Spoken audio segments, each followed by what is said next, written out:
Olá, tudo bem com você?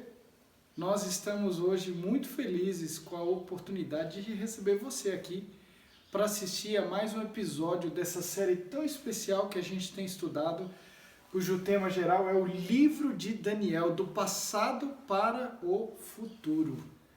Nós estamos estudando a cada domingo um capítulo e hoje nós estamos chegando no capítulo 6. E antes da gente estudar o capítulo 6, eu quero convidar você para, assim, do jeito que você está, fechar os seus olhos. Nós vamos orar e pedir a bênção de Deus sobre esse estudo. Vamos orar? Senhor, nesse momento eu te peço que o Senhor fale conosco. Abençoe esse teu filho, essa tua filha que está me ouvindo agora. Abra a mente e o coração para que nesse momento apenas a tua voz ecoe nas nossas mentes, nos nossos corações e através do estudo da tua palavra. Fica conosco, eu te peço em nome de Jesus. Amém. Muito bem, o nosso tema de hoje é Fome de Leão. Estamos hoje no capítulo 6 de Daniel. Eu quero convidar você para abrir no capítulo 6 da sua Bíblia e deixar esse capítulo aberto. Eu vou usar a Nova Versão Internacional, mas você pode usar essa ou qualquer outra versão que você tiver aí, tá bom? E nós vamos estudar juntos então este tema tão especial e que traz uma importante lição para nós. Bom, o episódio relatado em Daniel capítulo 6, ele acontece no ano 539 a.C. É o mesmo ano em que Babilônia cai, como a gente viu na semana passada. E se você não viu, você pode procurar neste mesmo canal os episódios anteriores dessa série e estudar. Na semana passada estudamos o capítulo 5. No capítulo 5 nós vimos a queda de Babilônia através dos medos e persas. 539 foi o ano da queda e também o ano da ascensão dos medos e persas. E foi o primeiro ano do domínio medo-persa. E como a gente viu semana passada, no primeiro ano nós encontramos Dario sendo o governante de Babilônia. Na transição do reino, Dario parece querer manter a estrutura do governo babilônico. E nós encontramos, mais uma vez, Daniel, o profeta de Deus, numa posição de influência, numa posição de destaque, não somente em Babilônia, mas agora também no reinado medo-persa. Muito bem. Nós agora começamos lendo o capítulo 6, do verso 1 ao verso 3. Quero convidar você então para ler comigo o verso 1 a 3 de Daniel 6, que diz: Dario achou por bem nomear 120 sátrapas para governar em todo o reino. E colocou 3 supervisores sobre ele, um dos quais era Daniel. Os sátrapas tinham que prestar contas a eles, para que o rei não sofresse nenhuma perda. Ora, Daniel se destacou tanto entre os supervisores e os sátrapas, por suas grandes qualidades, que o rei planejava colocá-lo à frente do governo de todo o império. Pois bem, vamos tentar aprofundar um pouquinho aqui nesta introdução do capítulo 6.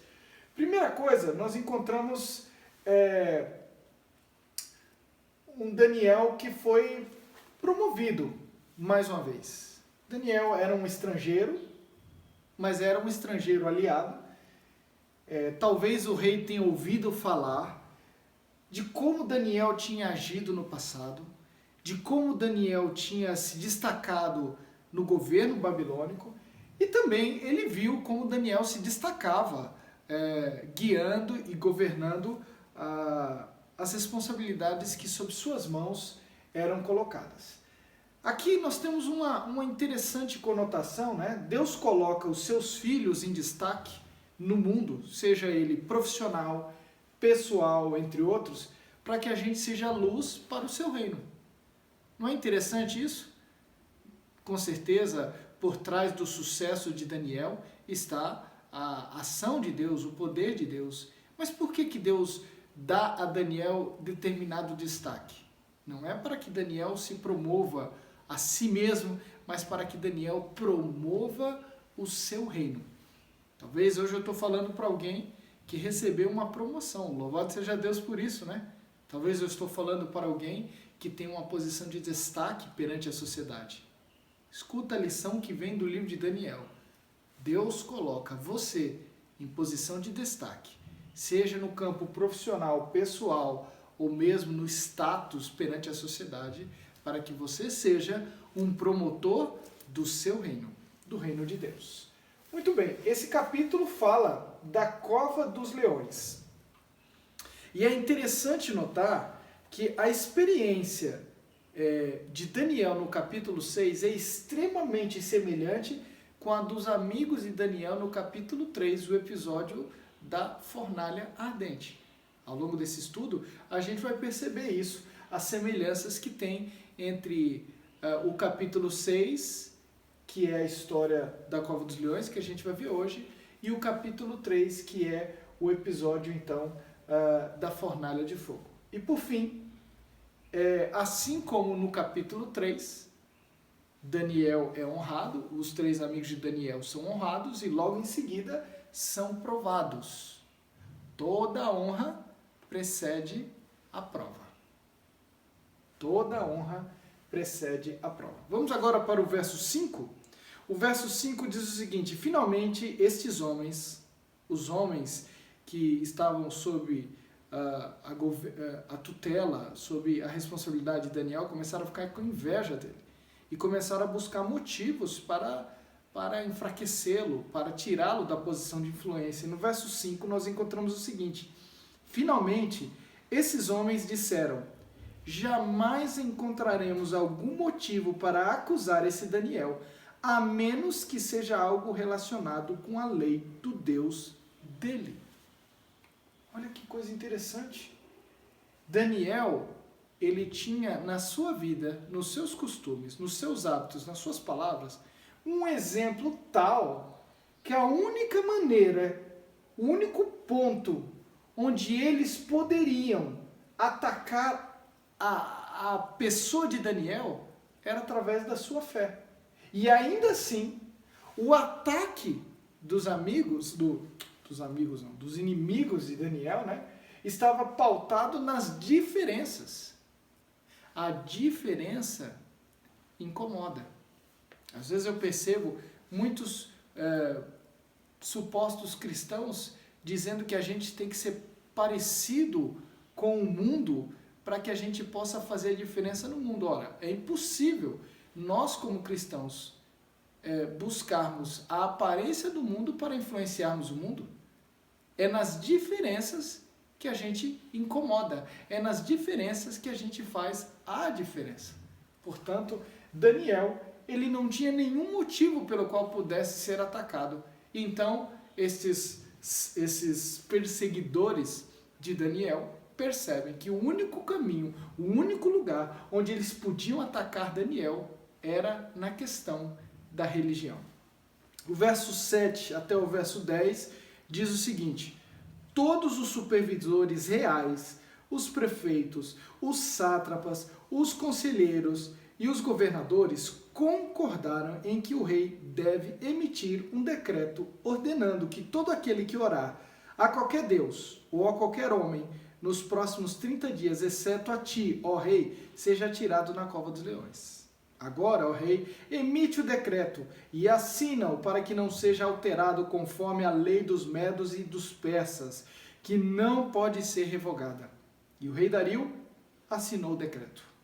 Quando Daniel soube que o decreto tinha sido publicado, foi para casa, para o seu quarto no andar de cima, onde as janelas davam para Jerusalém, e ali fez o que costumava fazer. 3 vezes por dia ele se ajoelhava e orava, agradecendo ao seu Deus.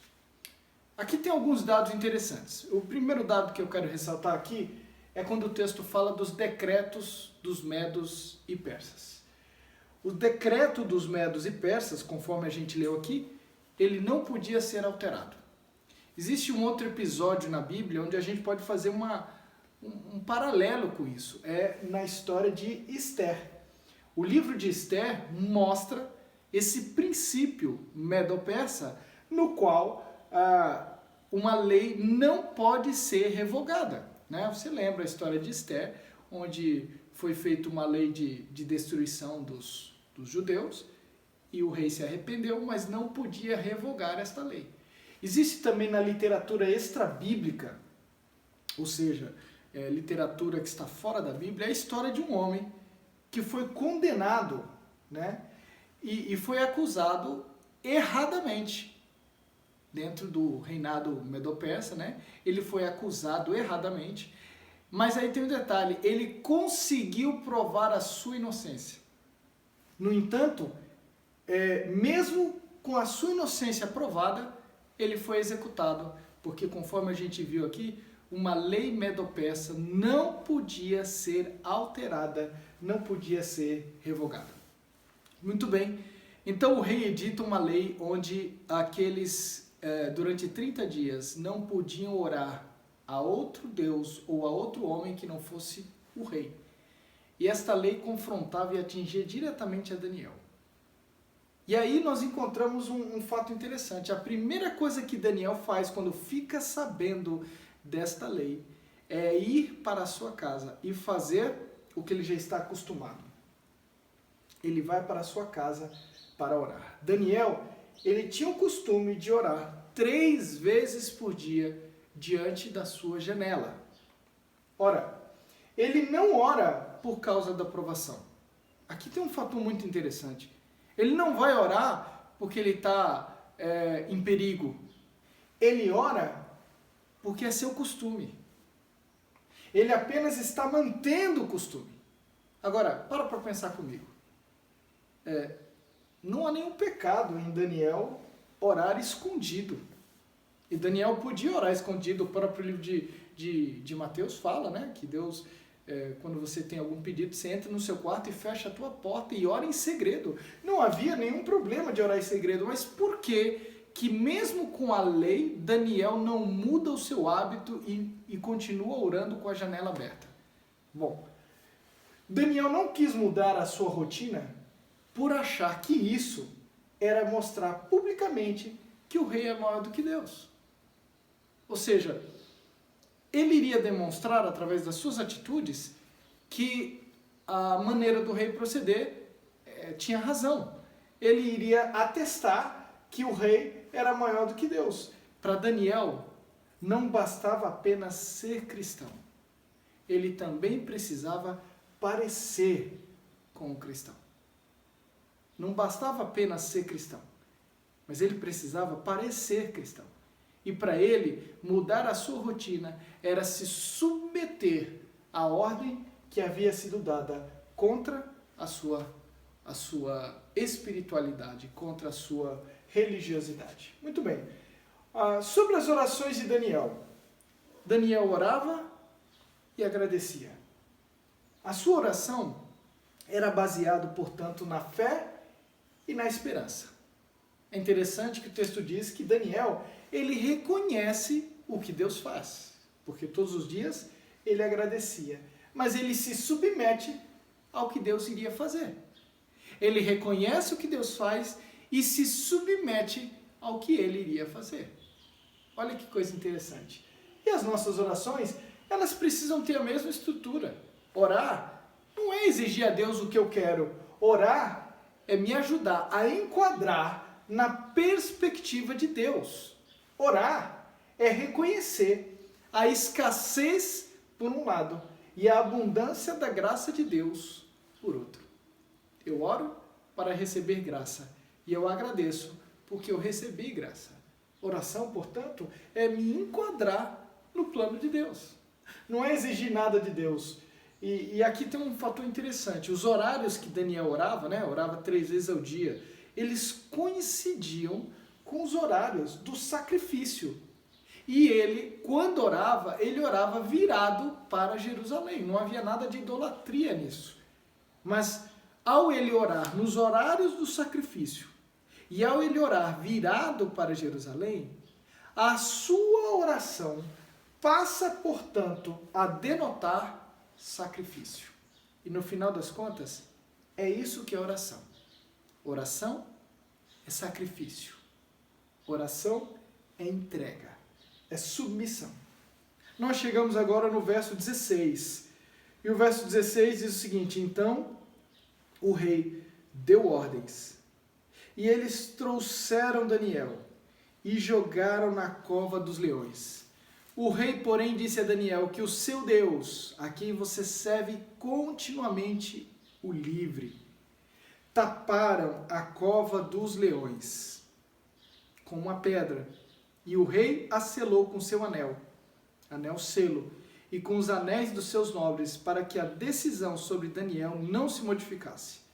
Tendo voltado ao palácio, o rei passou a noite sem comer e não aceitou nenhum divertimento em sua presença. Além disso, não conseguiu dormir. Bom, alguns fatores interessantes aqui. Logo antes desse texto que eu li, o texto diz que o rei, ele tentou de todas as maneiras livrar Daniel, mas infelizmente, devido à natureza da legislação medo-persa, era impossível para o rei livrar Daniel da cova dos leões. Daniel então é jogado, a porta da cova é selada com uma pedra e com o selo real, e naquela noite o rei então volta para os seus aposentos, ele não come, ele não dorme. O que será que isso significa? Bom, será que Deus ele estava impotente diante da situação? Não podia Deus ter livrado Daniel da cova dos leões? Daniel é condenado. O rei manda selar a cova. O destino de Daniel parece, assim como a porta da cova, né, a própria cova dos leões em si, parece selado. O rei vai dormir sem jantar, o que na época era considerado uma das refeições mais importantes. Uma das refeições, hoje a gente sabe que é o café da manhã, mas na época o jantar era a refeição mais importante. Talvez aqui exista, até da parte do rei, uma referência ao jejum e a uma súplica religiosa. A natureza do seu jejum tem cara de ser uma súplica religiosa, não sabemos, mas talvez aqui exista uma conotação de jejum. Agora, a Cova dos Leões, ela tem um paralelo interessante com um outro evento extremamente significativo da história, que é a morte, o sepultamento e a ressurreição de Jesus. Perceba, olha que coisa interessante. Então, a condenação não tinha escapatória. Os leões estavam famintos. Olha só, assim como na morte de Jesus, no caso de Daniel, a condenação não tinha escapatória. Os leões estavam famintos e ele foi jogado. Entrar na cova simbolizava a morte. Uma pedra é colocada e a cova é selada. O paralelo aqui é incrível, né? Jesus foi sepultado, uma pedra foi colocada e a pedra também foi selada. No pôr do sol do dia anterior, Daniel é colocado e na manhã do dia seguinte, a porta, a pedra se abre. No dia seguinte, a pedra é aberta e Daniel, que havia sido condenado e que ninguém podia imaginar que pudesse sair dali vivo, ele ressuscita. Paralelo aqui inestimável com a morte de Jesus. Mas existem alguns fatores, além desses três elementos que eu citei aqui. Por exemplo, em ambos os casos, tanto Jesus quanto Daniel são vítimas de conspiração da parte de oficiais, de governantes, né? De oficiais do país, do reino, etc.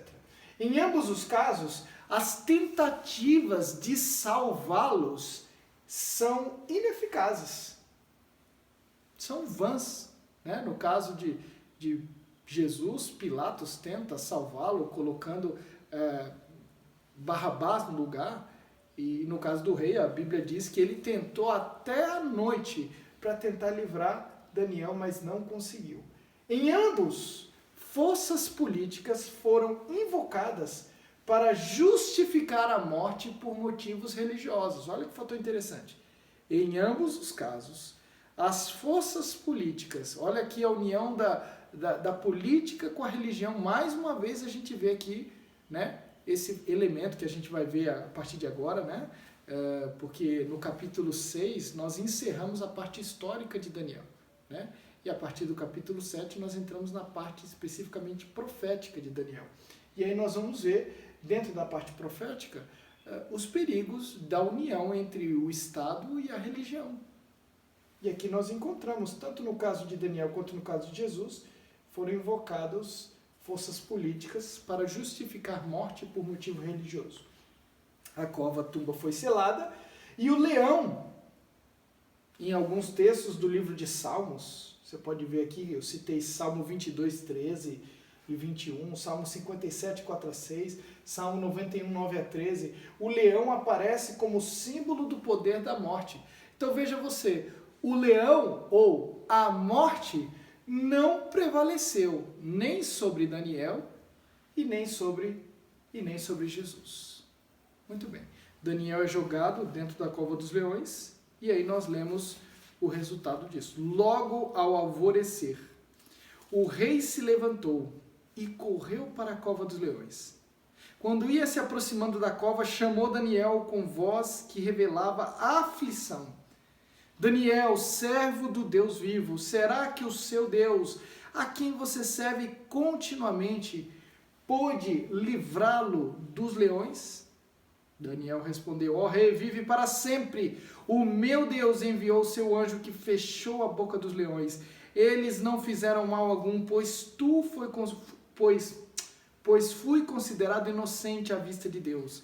Também contra ti não cometi mal algum, ó rei. O meu Deus fechou a boca dos leões. Olha, quando Daniel diz, ó rei, vive para sempre, ele não está exaltando a divindade e o poder do rei, não está dizendo da vida que o rei possui em si mesmo, mas ele está dizendo que o rei só tem vida por causa do Deus vivo. Quando Daniel diz vive para sempre, ele está exaltando que a vida que o rei tem é porque Deus lhe concedeu. Deus lhe concedeu. Aqui tem uma lição muito importante. Nem sempre Deus nos livra da cova dos leões. Muitas vezes Ele nos livra dos leões dentro da cova. Quando nós estudamos, você lembra, quando nós estudamos sobre a fornalha, eu falei uma frase, que parecida com essa. Eu falei, olha, nem sempre Deus nos livra da fornalha, às vezes Deus escolhe nos livrar na fornalha.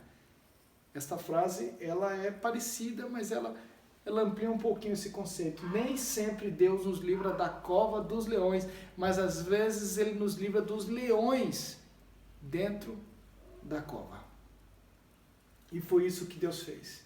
Ele não livrou Daniel da cova dos leões, mas Ele fechou a boca dos leões e livrou Daniel dos leões que estavam dentro da cova.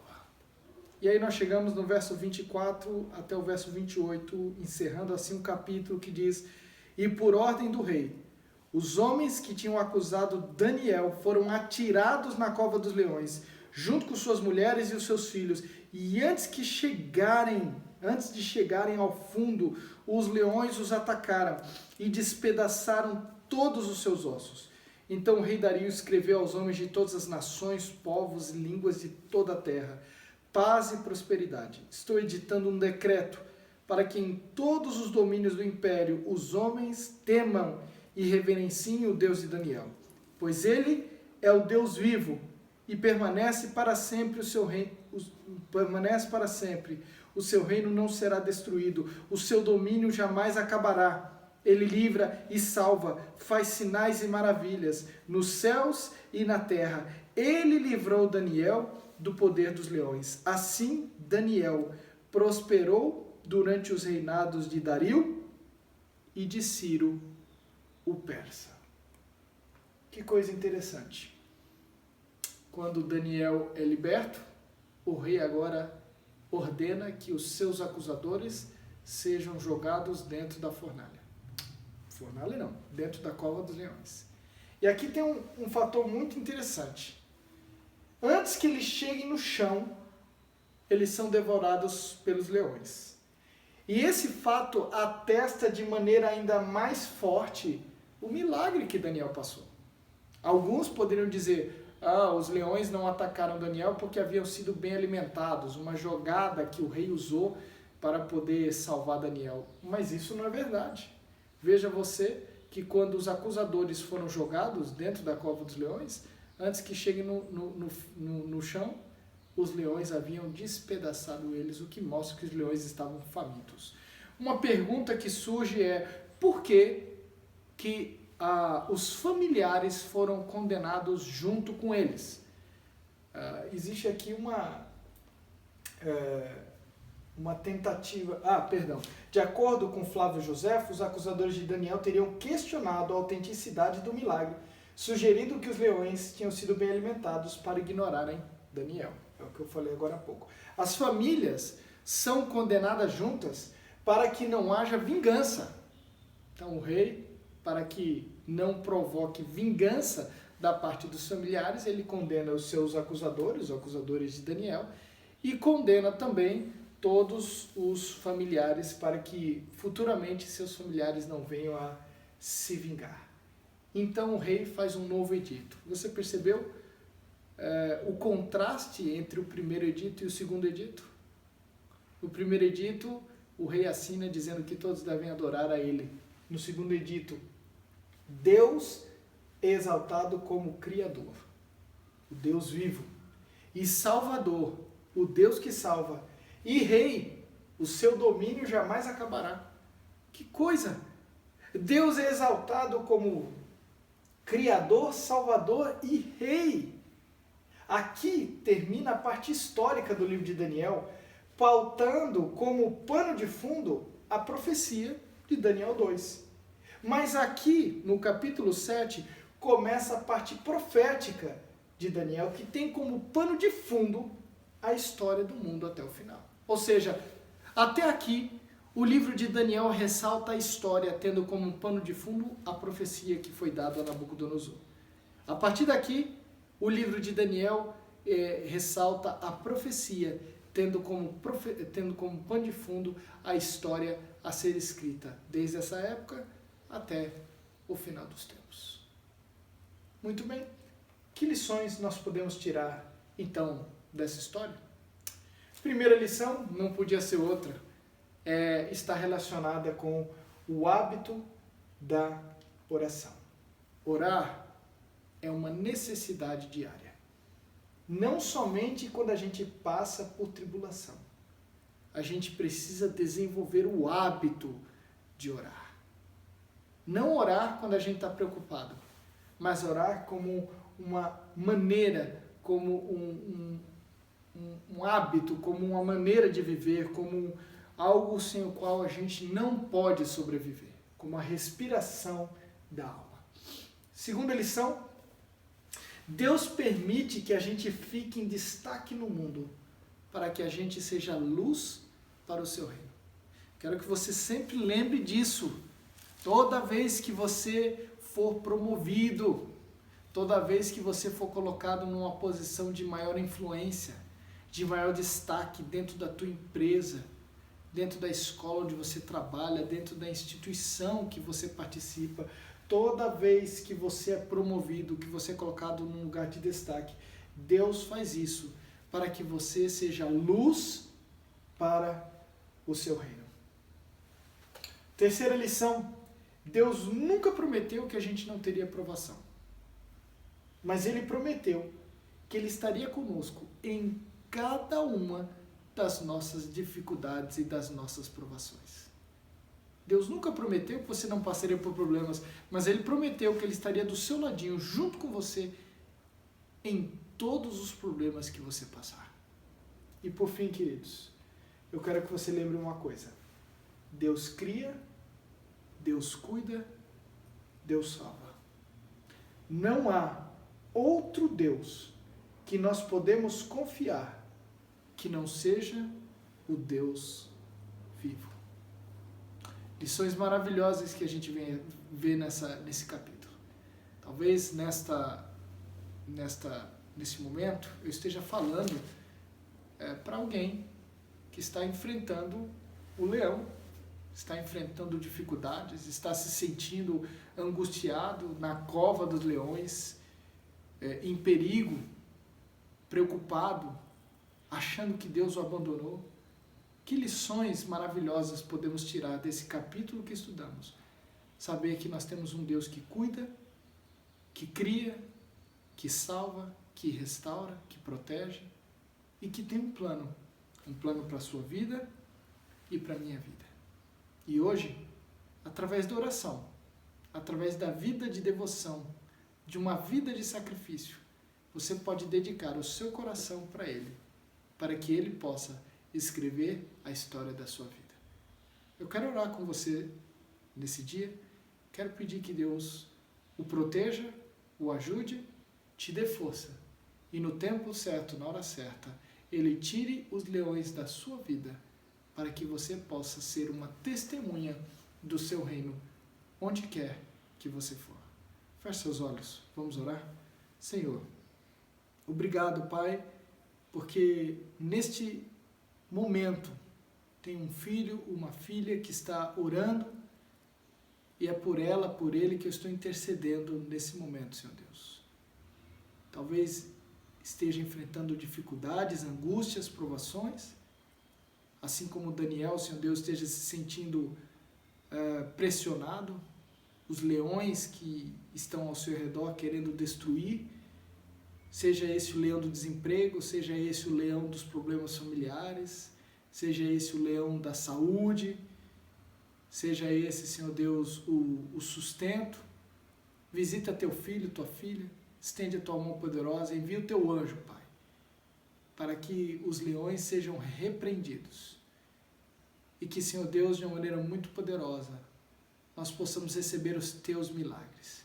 Ajuda-nos a desenvolvermos uma vida de oração e que a nossa vida seja um hábito, a oração seja um hábito e não algo que a gente precisa e corre quando a gente está com problema, mas que seja um hábito, que seja um costume, Senhor Deus, de derramar o nosso coração em oração a cada momento a Ti.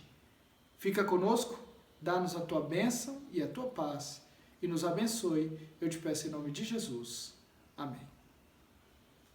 Deus abençoe você, foi bom vê-lo aqui nesse dia, mas eu espero você na semana que vem com mais um tema e nós vamos estudar o capítulo 7 de Daniel.